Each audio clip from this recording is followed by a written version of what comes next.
uma ideia do Mallarmé, em que o espaço em branco ele poderia substituir a pontuação para criar pausas e intervalos na leitura. Mas ele ficava meio bravo, porque quando eu pedia para algum amigo ler o poema, o amigo não respeitava a pausa. Lia o poema como se fosse um poema em verso comum. E ele ficou pensando como que ele poderia obrigar o leitor a fazer as pausas onde ele queria. Então ele chegou nessa solução de colocar uma palavra em cada página. E aí então o livro ele tem os cortes, e aí tem palavra que vai surgindo a partir desse manuseio, né? Ele fez vários nesse período, mas se não me engano ele não chegou a publicar isso, né? Ele fez só como se fosse um protótipo, né? Aí a Kozak Naif publicou um livro do Ferreira Goulart, Experiência Neoconcreta, que vem com vários desses livro-poema para o leitor fazer o corte das páginas para conseguir essa leitura, né? Então, se a pessoa não cortar o livro, não consegue ter a experiência completa. É claro que essa coisa de cortar é uma solução da editora para diminuir o custo de produção do livro. A ideia de cortar não fazia parte da ideia original do Goulart. Tem texto que fala que o Goulart se inspirou na Lygia Clark, nos bichos, e depois, muitos anos depois de ter feito, o Goulart vai falar que, na verdade, a Lygia Clark se inspirou nesse trabalho dele fazer os bichos. Então, não sei dizer o que aconteceu de fato. Mas quando a gente tem cortes na página, ou furos na página, como eu mostrei ontem no livro do Vladimir Dias Pino, ou quando utiliza transparência, que é um livro feito com papel vegetal, a gente tem uma mudança na forma em que o livro é lido. Porque todo livro, ele é lido num sentido que é horizontal, uma página ao lado da outra. Então, um texto literário, por exemplo, como fez o Kerouac no manuscrito dele do On the Road, era um único rolo de papel que ele colocou na máquina de escrever, escreveu o romance inteiro nesse único rolo. Então é um fluxo. Qualquer romance eu posso pegar, se quiser eu posso colocar uma linha depois da outra e formar quilômetros de texto. O fato de ter uma linha embaixo da outra é uma questão prática. E não faz muita diferença para a leitura de um texto literário se determinada palavra vai aparecer na página da esquerda ou da direita. Se ela vai aparecer na parte de cima ou na parte de baixo da página. Quando a gente está falando do livro de artista, essa ocupação do espaço da página, ela é significante, ou seja, essa escolha ela tem um sentido, né? Vai modificar a leitura. Mas, por exemplo, a experiência do Mallarmé e toda a geração que ele influencia... Aí você está falando da exceção, né?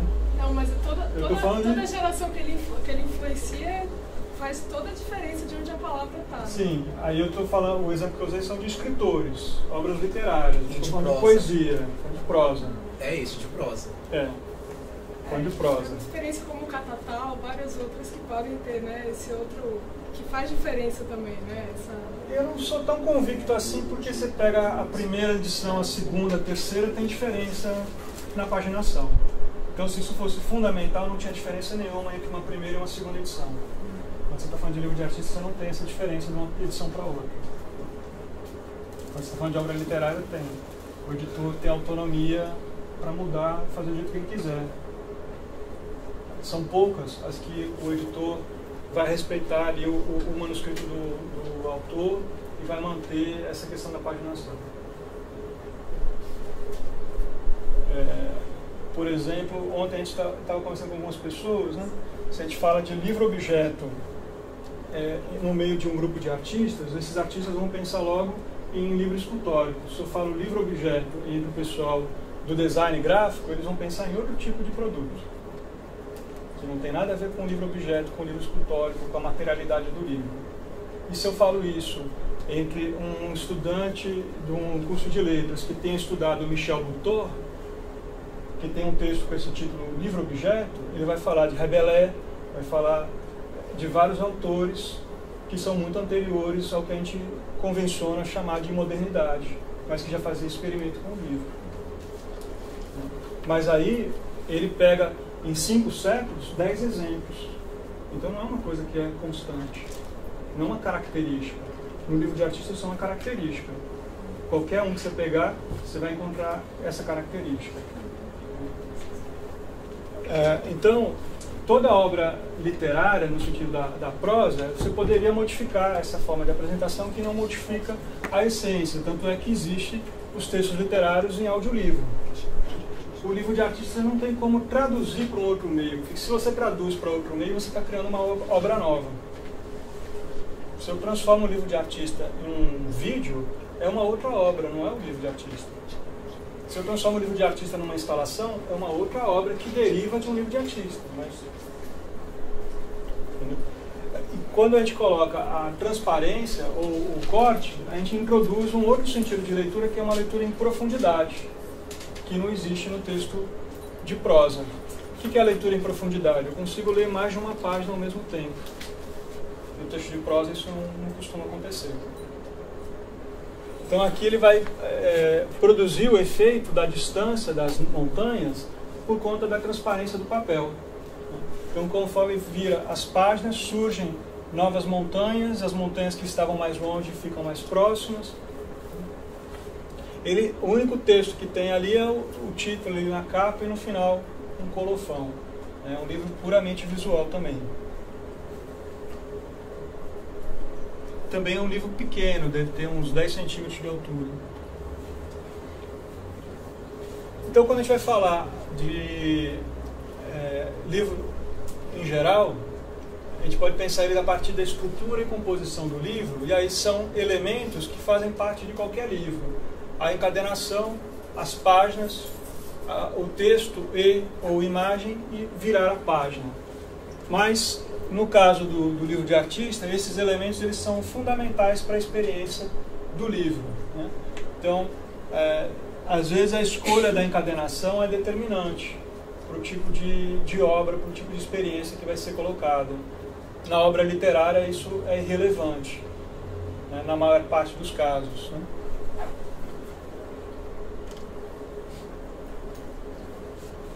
Por exemplo, esse livro do Augusto de Campos, né? Pode acontecer de alguma biblioteca ficar com medo dos estudantes perderem as páginas e costurar esse livro. Mas se fizer isso, eles matam o livro. Eles matam a ideia.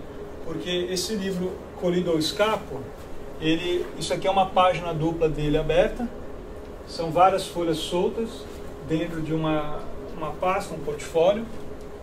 E a ideia é você recombinar as páginas criando novas palavras. Então ele parte de uma ideia que está lá no Lewis Carroll, né, no Alice no País das Maravilhas, né, no Jabberwock, que é um outro texto do Lewis Carroll, de juntar palavras para criar uma palavra nova. Então o livro todo, aqui no eixo central, você tem um elemento que, quando combinado com a outra página, vai criar uma palavra diferente. Ele remete a palavras conhecidas, mas cria palavras estranhas, né? O próprio título dele, que continua na contracapa, né? Fica lá o colido ou, aí na contracapa, escapo. Então, geralmente, quando o livro não tem encadenação, é um livro com folhas avulsas, é porque o autor quer que o leitor reordene as páginas. Que essa reordenação ela permite criar novos significados. Ou quando ele quer que o leitor compare todas as páginas, formando um painel. Tem um livro de artista da Aniko Herkovitz, que quando você abre o livro inteiro em cima de uma mesa, você forma uma cena. Que você não consegue perceber essa cena olhando as páginas avulsas. Você precisa virar as páginas, tem de um lado um texto, do outro lado tem a imagem. Se você vira tudo do lado da imagem, em cima da mesa, você tem um desenho enorme. Você só consegue ter essa ideia do desenho fazendo isso. A Neide Diassá fez um livro vazado, né? Isso é uma série de livros que ela fez, começando lá nos anos 70. Aproveitamento de papel. Então, não tem um exemplar idêntico ao outro. Tem um procedimento que ela adota e repete esse procedimento em todos os livros da série. Aqui ela se inspira num jogo de Tangram para criar essas formas. E geralmente, quando ela expunha os livros, com o manuseio o livro estragava. O que ela fazia? Jogava fora e fazia um livro novo. Recortava, isso tudo recortado à mão, né? Fazia um por um. Ela é do Poema Processo, né? Isso. Autora. Sim, uma das fundadoras do Poema Processo. Diferente da obra dela do Poema Processo, eu acho. Esse tipo de proposta. Sim. Não é?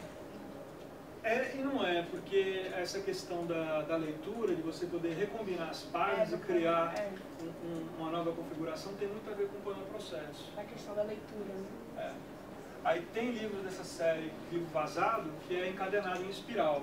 Só que aí ele tem faixas, são 3 faixas, que nem alguns livros infantis que tem, sim, que você vai combinando as partes. Ela tem um que é só com forma geométrica, usando essa mesma ideia do livro infantil. A Neide, ela era professora também de educação infantil. Então ela traz alguns elementos dessa experiência dela de educadora. Esse exemplar aqui é lá da UFMG. A Mira Schendel tem uma grande quantidade de livros que ela fez que não teve tiragem. Ela fazia em papel vegetal, em papel japonês, em vários tipos de papel, usando cartelas de letra 7. Essa letra aqui, essas letras é tudo da cartela de letra 7. E cada um era um formato diferente, né? Experimentando o formato, encadenação. Esse aqui tem essa característica de ter uma espécie de um rebite aqui para unir as páginas. Esse formato é chamado de livro leque. Aí tem vários artistas que vão fazer. Esse é um formato que é comum, por exemplo, na Tailândia, livros nesse formato leque, né? É preso por uma só extremidade, com uma tarraxa, alguma coisa do tipo. E esse trabalho de Mira, no título? Não, a Mira não costumava colocar título nos trabalhos, então é muito difícil você poder identificar ele, porque tá só como, geralmente está como um caderno. Ela nem chama de livro, ela fala que é caderno. Tem alguma instituição que tem esse livro da Os da Mira Schendel, que o samba não, a maioria está com a filha dela, a Ada Schendel. Porque todas as vezes que eu vi esses livros expostos, tem lá no crédito falando que foi do empréstimo da coleção da Ada Schendel. Então eu não sei se a Ada chegou a vender alguns para alguma instituição. Mas não teve uma exposição especialmente para esses livros, não? Especialmente para eles, que eu me lembre não, mas teve uma exposição dela no SESI, em São Paulo, há muitos anos atrás, chamava No Vazio do Mundo. Eles colocaram muitos desses livros nessa exposição, é um catálogo bem grosso. Mais recente, essa exposição é 2001, mais ou menos.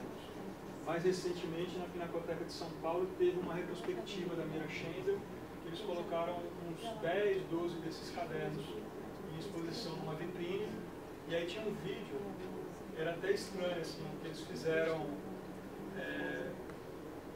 pegaram todos os livros e tem o movimento deles sendo virados, mas não tem a mão, né? Usaram a técnica tipo stop motion para mostrar as páginas, mas você tem uma tela que mostra todos ao mesmo tempo. Então você fica meio perdido sem saber para onde que você olha, porque está tudo virando página. São 10 coisas diferentes com páginas sendo viradas, então você fica lá sem saber para onde que você olha. Mas essa ideia também esse tipo de forma de apresentação também é para permitir ver as páginas individualmente e ver as páginas todas em conjunto de uma só vez. Esse é o sentido de usar essa encadenação, porque aí tem esse arco que aparece em algumas páginas, e quando você abre o livro inteiro forma o círculo. E ela trabalha muito com transparência também, né? Tem alguns livros que aparece a coisa do papel japonês, Isso. Às vezes é papel japonês, às vezes é papel vegetal. Sim. Usava. Mas ela usava bastante a transparência. E você falou dessa encadernação, Leque. Sim, mas você falou em um país oriental. Na Tailândia. É comum. Aqui um exemplo de um livro nesse formato leque foi feito com o apoio do MAN aqui da Bahia. Não sei se vocês conhecem esse trabalho. É um artista francês, o Pierre David. Ele se baseia numa escala de cor, né? Geralmente fabricante de tinta faz a amostra de cor nesse formato, justamente porque permite abrir desse jeito e comparar. Então cada cor aqui é o tom de pele de uma das pessoas que trabalhava no MAN no período que ele fez a residência artística lá no museu. E aí então é a frente e verso do livro, né? De um lado a pessoa com uma foto de corpo, né? Mostrando aqui da cintura para cima, e aqui só o detalhe no tom de pele. E aí esse, por exemplo, quando eu fiquei sabendo desse trabalho, achei muito interessante e tentei saber se tinha alguma instituição no Brasil, não achei. Aí escrevi para o artista, ele achou super legal a ideia de ter um exemplar que tem lá no FMG.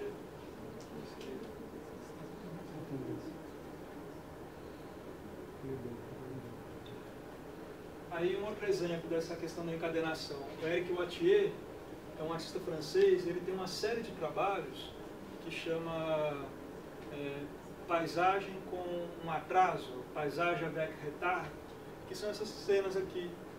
Parece meio banal assim, parece até um terreno baldio, fotografado em preto e branco, impresso num papel fino, que ele distribuía gratuitamente. Aí é uma série que ele fez durante muitos anos. E aí propuseram para ele publicar isso tudo reunido em um livro. Aí ele propôs fazer aquele livro ali, o block. Ele usou como técnica de encadenação o que a gráfica chama de blocagem, que é uma espécie de cola vermelha, que ela é líquida, né? Você passa, quando ela endurece, vira um bloco de páginas que pode ser destacado. Então o livro dele, o leitor pode destacar e a página volta a ser o que era originalmente. Ela tem essa forma, você pode dar de presente páginas do livro para os seus amigos. Porque aqui, essa lateral aqui da lombada, ela é solta.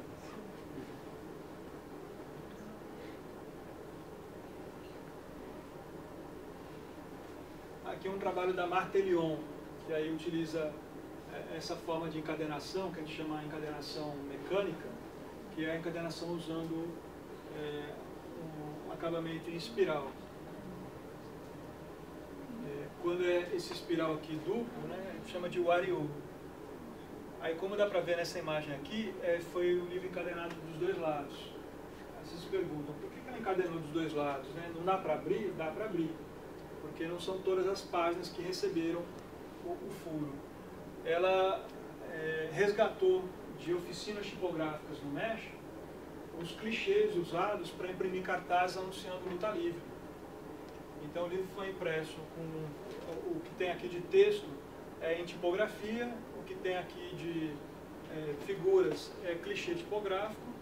Então aqui você percebe que tem as estrelas, elas delimitam a área do ringue da luta. Então conforme você vai virando as páginas, você cria uma luta nova entre dois oponentes diferentes. Não tem um livro do Paulo Bruschi que ele é encadernado, que você não abre, ele é dos dois lados? Sabe? Do Paulo Bruschi eu não lembro, mas tem alguns artistas que fizeram um livro que é assim, que ele é encadernado dos dois lados. História política da América Latina, coisa assim, isso aí realmente impossível abrir. Sim.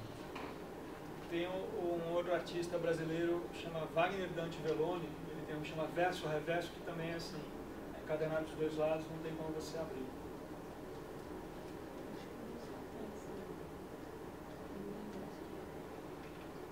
Aqui é um uso pouco comum do formato sanfona. Né? Em alguns países eles vão chamar esse formato de acordeon. Na Itália isso é chamado de leporello. E aqui no Brasil é chamado de sanfona mesmo. Esse livro do Baldessari, né, uma fábula, uma sentença em 13 partes.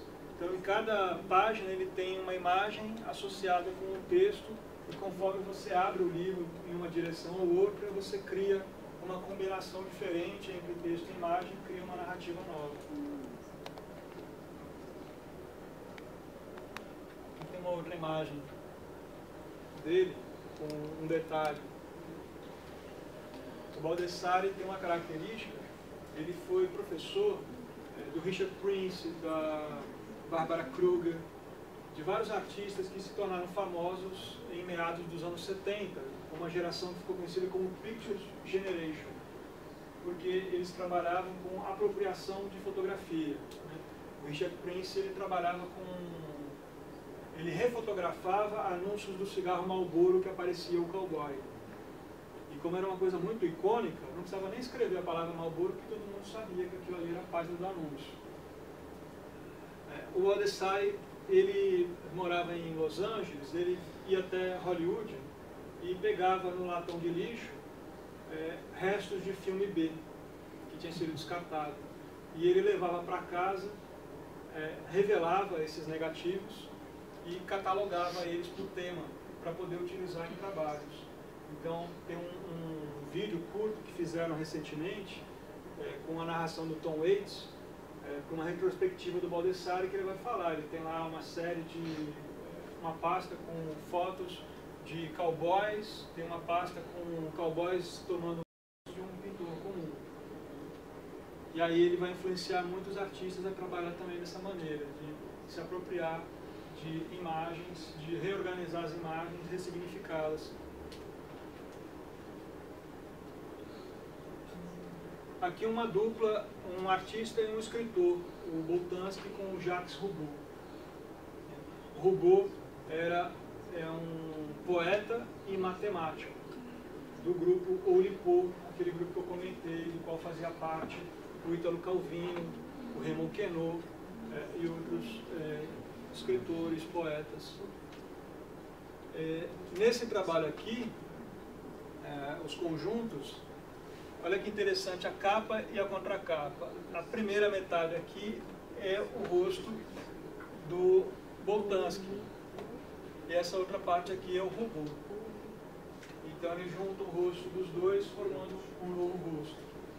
E aí então nesse livro aqui, esse é o interior desse ensemble, o Boltanski trabalha muito com fotografias compradas em mercado de Cuba. E a maior parte das fotografias que ele comprava, isso ele começou lá nos anos 60, álbuns que pertenciam a famílias que morreram em campo de concentração. E nesse trabalho com o Roubaud, ele junta 3 tipos de imagens, imagens de artistas que participaram, uma lista de quem participou de uma determinada Bienal de Arte, uma lista de alunos que tiveram aula numa escola judia e que todo mundo morreu em campo de concentração, e uma terceira lista que eu não me lembro. E aí com esse procedimento ele mistura o rosto de todo mundo. Você consegue fazer essa troca. Então ele pega uma estrutura que é de um livro infantil e traz para um contexto que é do luto, não é da brincadeira.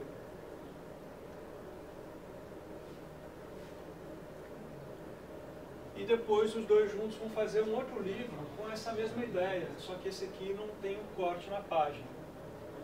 É um livro impresso manualmente, os habitantes do Louvre. Eles fotografaram todos os funcionários do Museu do Louvre e tentaram fazer uma combinação com obras, pinturas e desenhos e gravuras que fazem parte do acervo do Louvre. Então cada página é essa combinação de uma obra do Louvre com o rosto de um funcionário do Louvre.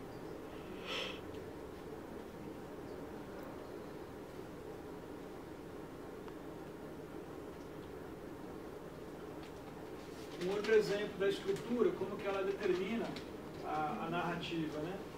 Esse livro aqui, se eu mostrar só essa imagem aqui, sem falar nada a respeito dele, vocês não vão conseguir entender a proposta.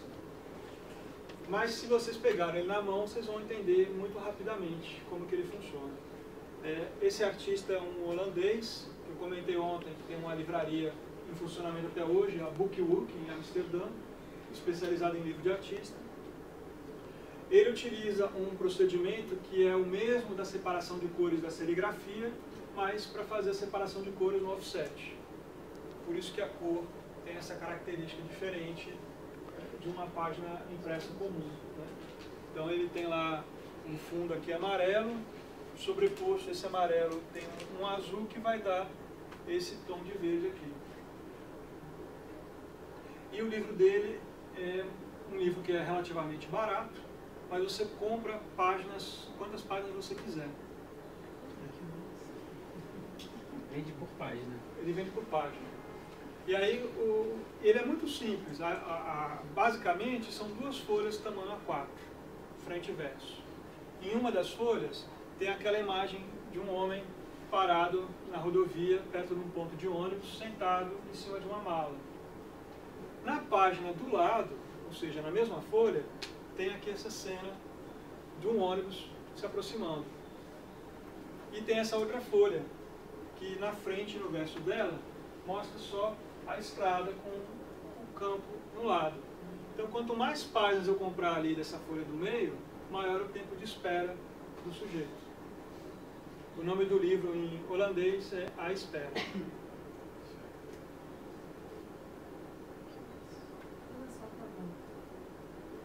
Uma página só tá bom. Uma só tá bom. Se você quiser comprar muitas páginas, então... Ele coloca em evidência uma característica do livro de artista, que é uma característica que a gente não presta atenção em outro tipo de obra, é que é a duração da leitura, o virar de páginas que faz parte da leitura, a experiência temporal que está implícita na leitura do livro.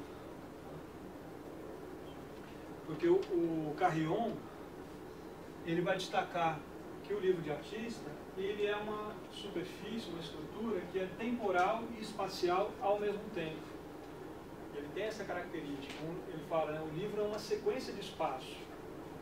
Então, se ele é uma sequência de espaços, ele é tempo e espaço junto. E a editora do Luiz Carrion, em Amsterdã? Aconteceu, ele morreu O Carrion, ele chegou a ter um espaço, né, a galeria de arte. Não era uma editora? Não era uma editora. A Other Books and Soul, ela não era... Ele montou junto com o companheiro dele esse espaço. Durante alguns anos eles tentaram apoio do governo.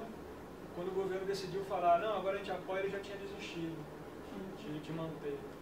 Aí, depois que ele morreu, uma parte foi para um museu, uma parte se dispersou. E aí os direitos autorais dele, eu não lembro qual foi a situação, o governo determinou uma pessoa, que é o Juan Ágios, para ser o herdeiro legal dele, porque não deixou descendentes. Então os livros do Carrion, o que eu traduzi, por exemplo, quem autorizou foi esse cara, o Juan Ágios. Mas era o companheiro dele? Não. É por isso que eu falei, eu não sei o que foi, qual a situação, por que o governo decidiu nomear essa pessoa como responsável legal. Então, o livro, ele é uma figura única. Né? Por que é uma figura única? Assim como o filme, depois que você termina de assistir o filme, você forma uma imagem mental do que é aquele filme. E a mesma coisa acontece em qualquer livro. Um romance, por exemplo, você termina de ler o romance, você tem uma imagem mental sobre o que fala aquela história. Quando a gente está falando do livro de artista, principalmente um livro que é de imagem, essa figura única ela pode ser uma figura feita a partir de uma composição de várias imagens. Então, a figura composta, ela se apresenta, entre outros formatos, como grid, como sanfona ou como um políptico. O que quer dizer isso? O Buzz Spector fez esse trabalho, né, desempacotando a minha biblioteca. A exposição dele era uma instalação com uma prateleira que ocupava todas as paredes de uma galeria, com todos os livros da biblioteca particular do artista, organizados em ordem decrescente de tamanho. E aí então ele fez um livro de artista que mostra, em uma sanfona, todos os livros, é possível ler os títulos pelas lombadas, né, pelo tamanho do livro, pela escala dele. Então são três 3 fotografias em momentos diferentes, em posições diferentes do livro, mas ele é uma única faixa. E do lado dele só tem o título, aí, Desempacotando Minha Biblioteca, que é um texto do Walter Benjamin. Então ele pega essa ideia do Benjamin, que é um texto muito conhecido, e vai fazer um jogo com isso. Então aqui é um exemplo de um livro que ele é um catálogo de uma exposição, mas ao mesmo tempo ele tem essa autonomia, porque ele tem uma proposição, ele permite que a gente tenha uma experiência de espaço que não é a mesma da galeria, mas é uma experiência de espaço.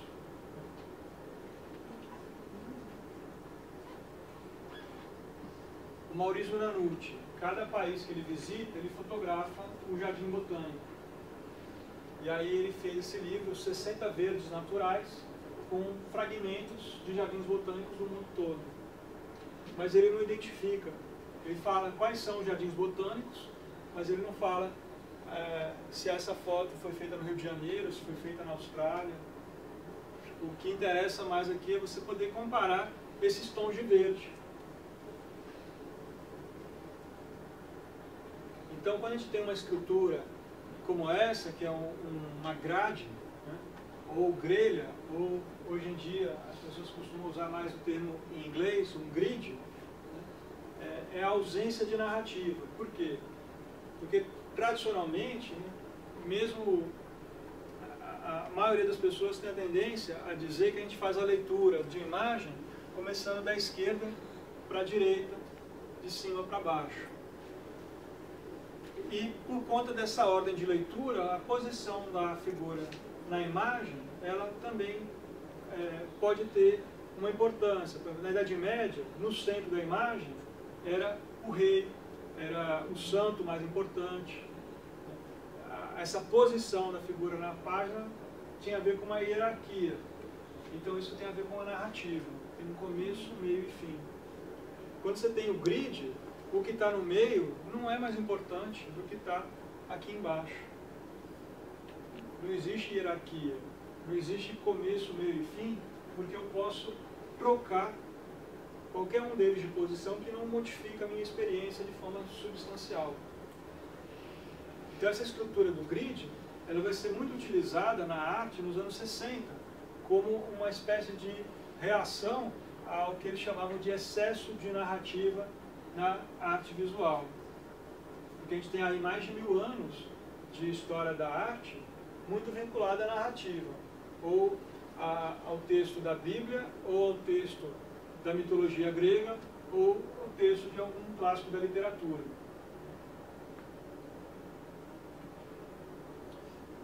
Aí o Solowitz é um artista que vai trabalhar muito com essa estrutura do grid.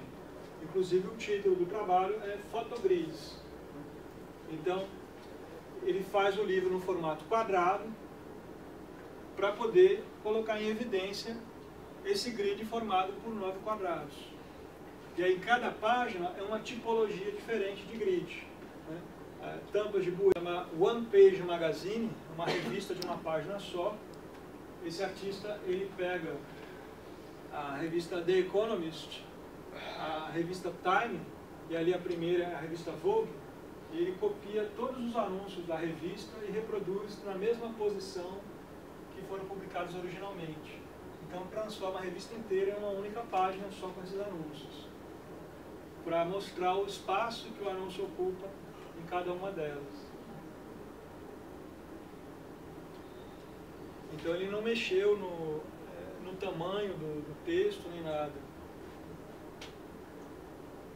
Então isso é uma espécie de um ícone, né, para gravar na memória o que é essa ideia de imagem implícita, essa imagem única. Né? Aqui ele torna explícito. Aqui não. Aqui é um livro que coloca em evidência esse movimento de leitura, né, da Vera Chaves Barcelos, uma artista gaúcha. Ele é encadenado em espiral, é um livro muito simples, e é manuscrito. A primeira página tem só a palavra eu, na segunda, eu estou, na terceira, eu estou aqui.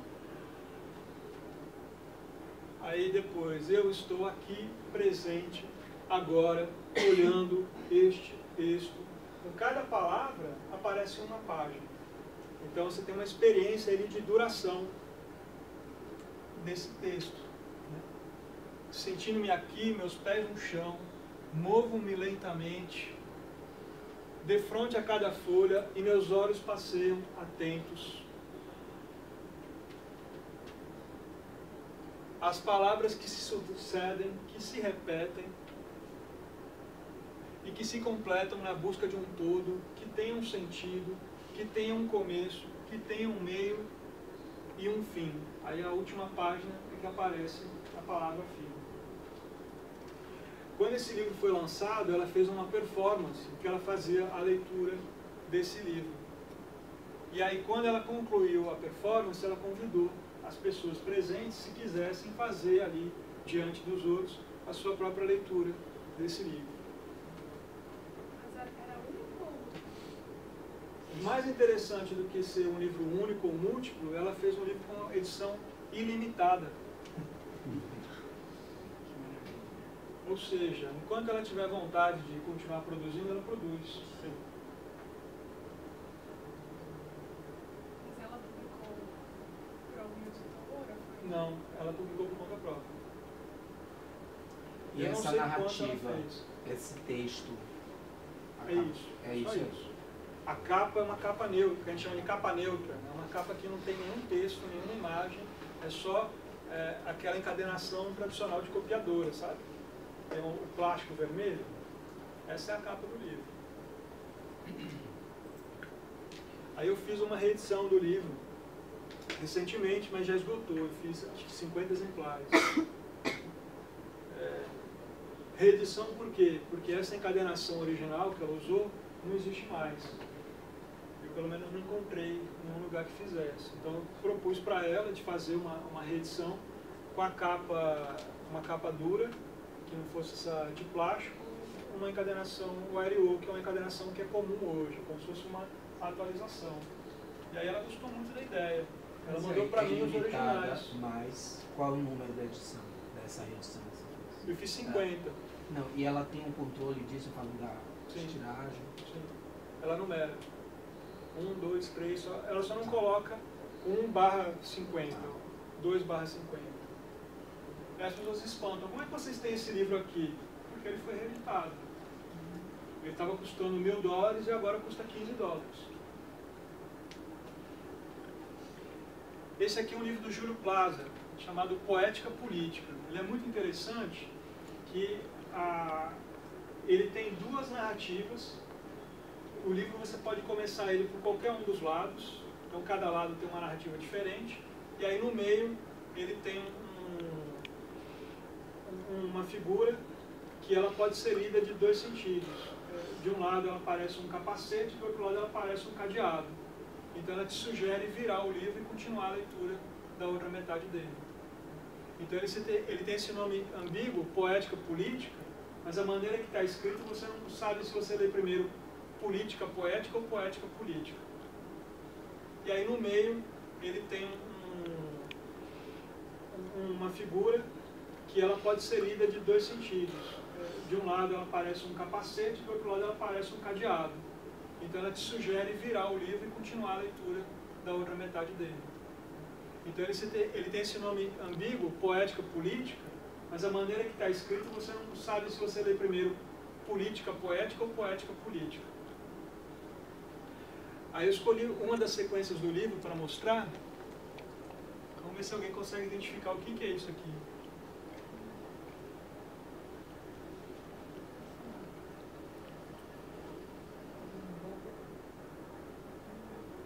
Argentina.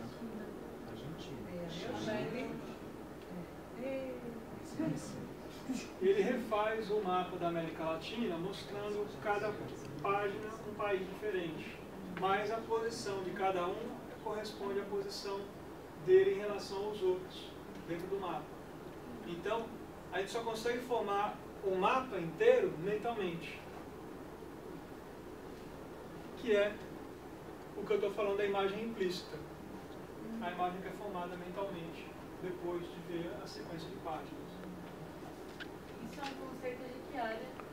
imagem implícita das artes visuais mesmo, a psicologia?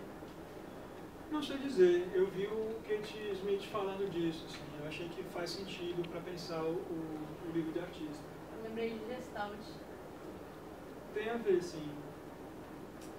Tem a ver, mas eu não me lembro de ter lido esse termo em outro lugar.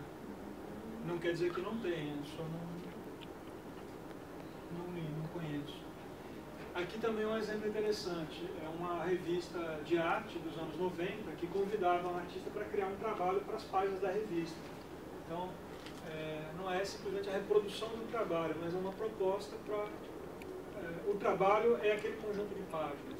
Então, o Carlos Fajardo, que é um escultor, ele fez essa proposta para a revista a partir dessa escultura dele. Olha que interessante, ele transforma o que era espacial em algo que é temporal. Então, uma coisa banal até, né? O que ele faz. Mas tem essa mudança conceitual, né? Transformar o que era espaço em tempo.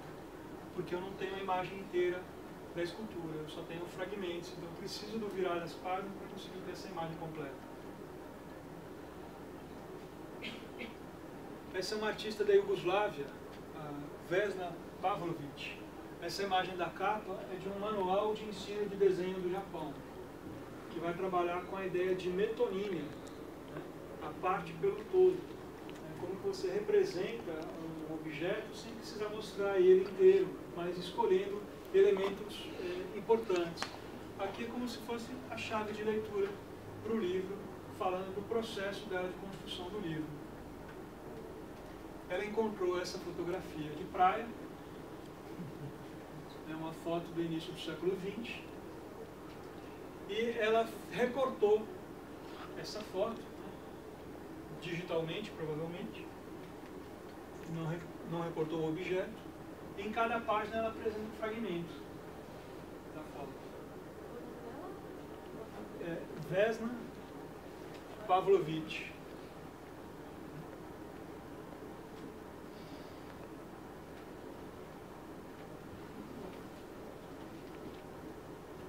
Então aqui, cada uma dessas imagens é uma página diferente do livro.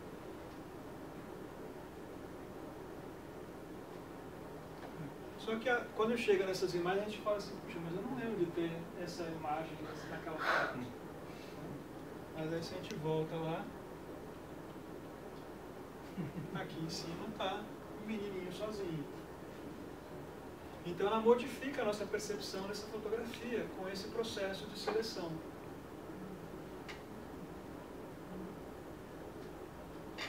E é interessante que naquela foto, aquele monte de pessoas desconhecidas são anônimos. E quando ela coloca esse detalhe, esse menino olhando para a câmera, ela traz ele como um indivíduo, uma pessoa. Então ele deixou de ser um personagem anônimo e ganha uma identidade, mesmo que eu ainda não saiba o nome dele. Mas ele agora existe para mim. Ele não é um entre muitos. Porque é possível pensar um livro inteiro a partir de uma única imagem. Esse artista ele vai fazer um jogo de palavras, né? Em inglês, a gente fala, quando a pessoa constitui família, né? A família está crescendo e tem essa expressão, raising a family. E ele pega uma única foto de família e faz um flipbook, em que, de fato, a família está crescendo. Ritmo de leitura.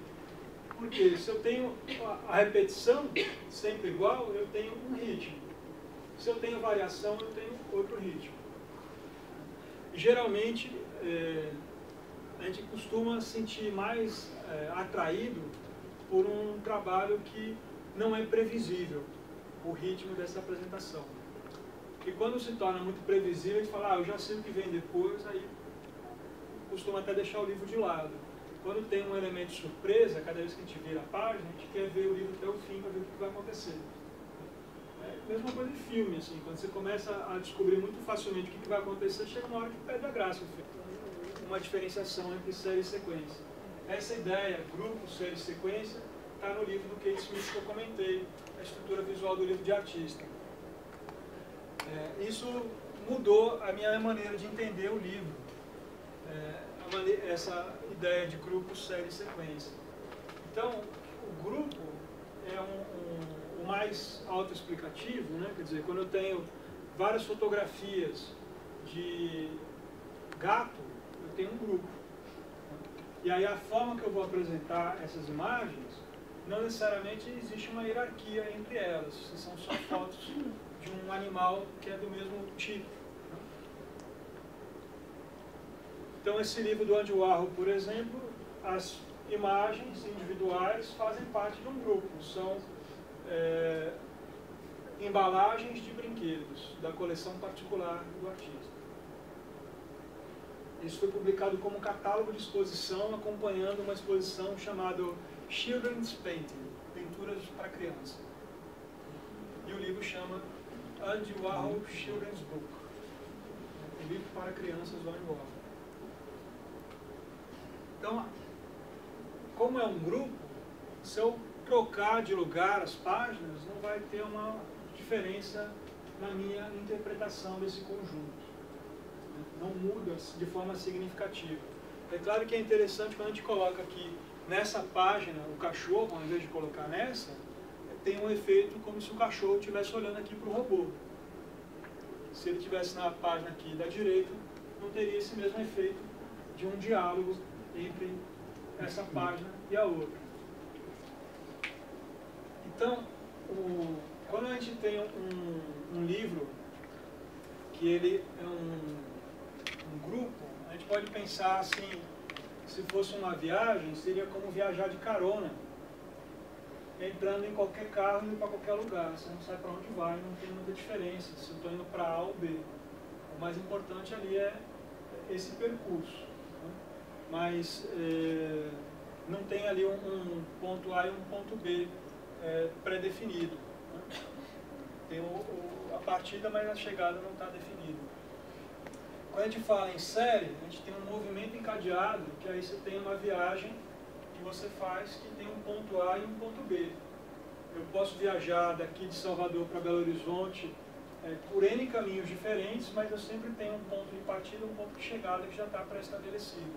Eu posso fazer um detour, né, que é fazer um passeio ali, parar no meio do caminho e passar alguns dias no meio do caminho, eu posso ir direto, mas se mantém essa estrutura. A gente pode pensar a série como tema e variações. Na série, cada elemento remete a um elemento anterior. Eles formam um encadeamento, é como se fosse uma progressão aritmética. Como que é isso, né? Esse livro aqui é uma história em quadrinho da Frederic Rusch, e eu pulei algumas etapas. Mesmo pulando algumas páginas, vocês conseguem entender a ideia do livro. Isso é um exemplo de série. Eu tenho ali um ponto de partida, eu tenho um ponto de chegada, posso ter N pontos intermediários entre eles, mas existe uma relação entre essas imagens, né, que uma remete à anterior e remete também a que está imediatamente anterior e imediatamente após. Essa é a estrutura da série.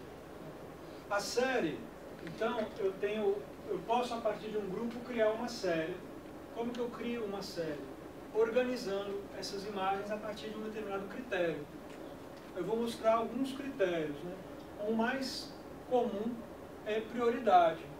O que vocês lidam de forma mais cotidiana é a ordem numérica e a ordem alfabética. Então, a prioridade, o A vem sempre antes do B, o B vem sempre antes do C. O Solowitz trabalha muito com essa ideia de probabilidades, de permuta. Então, ele trabalha muito também com a ideia de variações a partir de um tema. Então, esse trabalho foi apresentado já como um conjunto de esculturas, já foi apresentado como um livro de artista. Isso aqui era um convite para a exposição, e o próprio convite é uma obra do Solowitz. Tem uma série de trabalhos dele que são desenhos de parede. Geralmente ele transforma o desenho de parede em um livro de artista também. o Solowitz, ele é um dos artistas, a quantidade de livro dele é tão grande que fizeram uma exposição só com os livros de artista dele. A série também pode ser um recurso, se apresentar como um recurso cinemático, né, que vai dar a sensação de movimento, de deslocamento. E o cinemático pode aparecer a partir do tom. Por exemplo, esse livro da John Lyons, quando vai imprimir offset, tem um ajuste que é feito na máquina, a quantidade de água e de tinta que entra na máquina. E, geralmente tem umas folhas iniciais que você perde para fazer esse ajuste. O que ela fez? Ela encontrou uma fotografia de uma noiva, utilizou essa imagem para fazer o livro dela, colocou tinta vermelha na máquina e imprimiu fazendo esses ajustes. Então as primeiras folhas têm pouca tinta. E aí até chegar na impressão com a qualidade boa, quando desliga a máquina, vai diminuir a velocidade gradativamente e ainda imprime algumas coisas, também com pouca tinta. Aí ela introduziu uma outra imagem na máquina, que era o negativo da primeira imagem, e colocou tinta verde. E colocou algumas folhas que já estavam impressas em vermelho. Então, a noiva, ela passa do verde para o vermelho ao longo do livro. Esse livro teve 200 exemplares só, porque ela teve que pegar o total de folhas que foi impressa e ver quantos livros que era possível montar, mostrando essa transição. Então, pela dificuldade técnica, ele não foi reeditado ainda. Mas é um artista que, nos Estados Unidos, ela fez esse livro num centro dedicado ao livro de artista, que tem a impressora offset e o técnico de offset à disposição do artista para ajudar a fazer o livro. Ela colocou o livro aberto perto de uma janela que tem aquela estrutura tradicional de madeira, formando tipo uma cruz. Colocou a máquina no tripé e ajustou a máquina para fazer uma fotografia a cada 20 minutos ao longo do dia inteiro. Nossa, que massa. E aí cada página dupla é uma fotografia desse livro. É uma homenagem que ela faz às pinturas de catedrais do Monet. E aí ele vai fazer uma série de pinturas que tem cores diferentes. Essa mudança de cor é para representar os momentos diferentes do dia.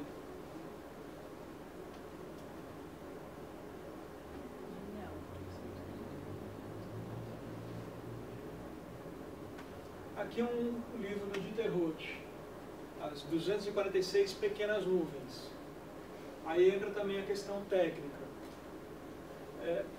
Na época que o livro foi feito, em 68, o processo de produção do livro envolvia você fotografar os originais para fazer um fotolito, que é o desenho feito em uma transparência, para poder gravar a chapa que vai ser impressa. E, geralmente você podia colar com uma fita adesiva esses originais na página, que no laboratório essa fotografia era colocado um efeito de alto contraste e o adesivo desaparece.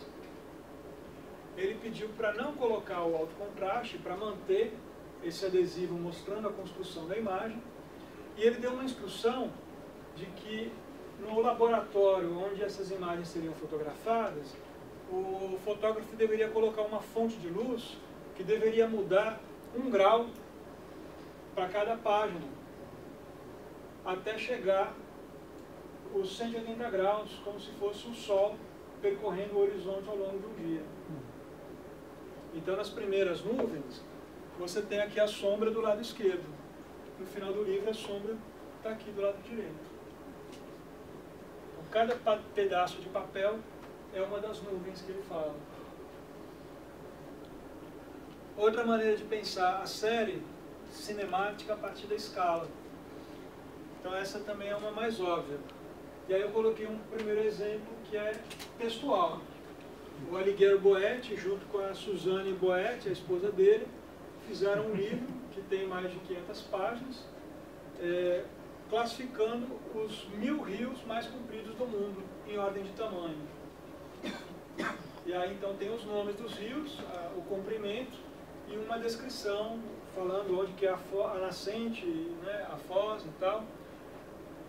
e um texto falando dos livros. E aí tem umas notas de rodapé, porque aí não existe consenso entre os estudiosos, né? Tem estudiosos que falam que esse rio tem 240 quilômetros, outros falam que tem 235. Então eles vão fazer um pouco assim, mostrando que todo o rigor científico, ele também tem falhas, ele tem lacunas. E a partir dessas lacunas é que eles vão tentar introduzir o poético. Então isso é uma ordem que é de tamanho. Esse livro chama justamente Livro das Escalas. Ele vem com uma folha impressa com a textura que parece uma pedra para você amassar e colocar em cima das páginas e ter essa percepção de escala em cada página. Então a pedra que parece gigante se torna uma pedra muito pequena a partir dessa relação com essa grade que tem ali no fundo. A sequência é um movimento condicional, é um contraponto. A sequência, se fosse uma viagem, ela não seria uma viagem de carona nem de ônibus, mas ela tem muito mais a ver com uma pesquisa feita, por exemplo, na internet, em que o resultado que vai aparecer está condicionado pelo que você coloca como pergunta. Então tem uma relação de causa e efeito. Como que funciona isso, né? Eu posso ordenar algo que está em uma sequência alfabética, por exemplo, um catálogo de endereços, a partir de N critérios diferentes. Aqui é um trabalho do Ulisses Carrion, é uma foto mostrando fichas com o telefone e endereço dos amigos dele, e ele em cada página ele reordena essas fichas. Então, pessoas que eu amo, pessoas que eu não quero ver nunca mais na vida, pessoas que pisaram na bola comigo, pessoas que teve uma mudança na nossa relação recentemente, pessoas que eu odiava e que hoje em dia são meus melhores amigos. Aí ele vai colocando vários critérios, e aí então as fichas que estão levantadas são as pessoas que ele selecionou a partir do critério que ele coloca aqui na legenda. Então, a gente faz um movimento de leitura de comparar uma página com a outra. Pô, mas será que ele tem mais pessoas que são queridas ou tem mais pessoas que ele odeia? Então você faz um movimento de leitura de idas e vindas, e isso tem a ver com a sequência, porque cada imagem que aparece te faz pensar nas que já vieram, te faz pensar qual seria. Se eu mostro para vocês uma imagem, apenas uma mão aberta, ela é lida de uma maneira, né? Pode querer dizer pare. Se eu mostro essa mão e em sequência mostro uma porta sendo aberta, a tendência é associar essa imagem com a mão, eu estou indo abrir a porta. Se depois de ver a porta sendo aberta eu mostro uma faca, né? A pessoa vai pegar uma faca para fazer alguma coisa. Se eu mostrar uma mancha vermelha, algumas pessoas vão pensar em um crime. Se eu mostro depois da faca uma fatia de pão de forma, a mancha vermelha já tem outro significado. Então, cada elemento que aparece nessa série, nessa ordem de fatos, modifica a minha interpretação. Isso é a sequência.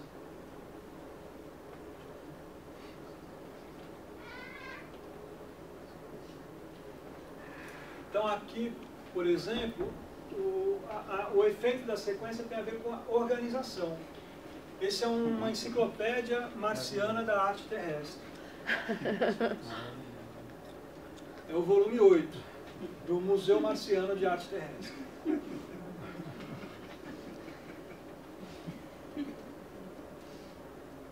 Dois curadores foram convidados a fazer uma exposição de escultura na Inglaterra. E eles ganharam assim, liberdade total para pensar um critério para a exposição. E eles fizeram a proposta a partir de um filósofo chamado Thierry Dudouvre, que o Thierry Dudouvre tem um livro chamado Kant depois de Duchamp, que ele vai falar que ele vai simular como que seria explicar para um alienígena o que é arte contemporânea. Como que você explica para alguém que está chegando agora de um outro planeta, não sabe nada que aconteceu, o que é arte contemporânea? Então eles usaram isso como critério para exposição. E aí depois eles fizeram uma ampliação dessa exposição desse catálogo que tem essa autonomia como livro. Ele é publicado bilíngue, inglês e marciano. O texto em marciano, ele está aqui assim, ó, com esses caracteres que a gente não consegue ler. Mas eles dizem que está escrito em marciano. Eles convidaram um artista, o Tom McCarthy, para escrever um texto. O McCarthy, ele fala que ele é um alienígena infiltrado para entender o sistema de arte, como funciona. Então ele vai falar da experiência dele em vernissagem de exposição, curso universitário, os jogos de poder, de relação e tal, a partir desse olhar de um infiltrado que é um agente da polícia de Marte, querendo entender o planeta Terra. E eles vão pegar e fazer um movimento inverso ao que costuma acontecer, o que aconteceu na constituição dos acervos de museus, que é transformar em arte o que era artefato. Então, por exemplo, um pente egípcio, que era um objeto do cotidiano, quando é colocado numa vitrine dentro do Louvre, ele é visto como uma obra de arte. Então eles fazem o contrário, eles pegam obras de arte e olham para elas como artefato. Então, eles pegam, por exemplo, o trabalho da Barbara Hepworth, eles falam que é um exemplo de comunicação feita com extraterrestres. Falam que ela encontrou numa praia na Inglaterra um dia um marciano, e essas esculturas abstratas dela são feitas a partir desse encontro com o marciano. É o retrato de um marciano que ela está fazendo. Esse trabalho aqui do Christo e da Jean-Claude é um exemplo de comunicação interplanetária, porque é possível ver esse trabalho do espaço. A performance é mostrada como um exemplo de ritual. As pinturas do Andy Warhol são mostradas como exemplo de ícone religioso, como um objeto de adoração. Então eles ressignificam toda a arte contemporânea a partir da chave da antropologia.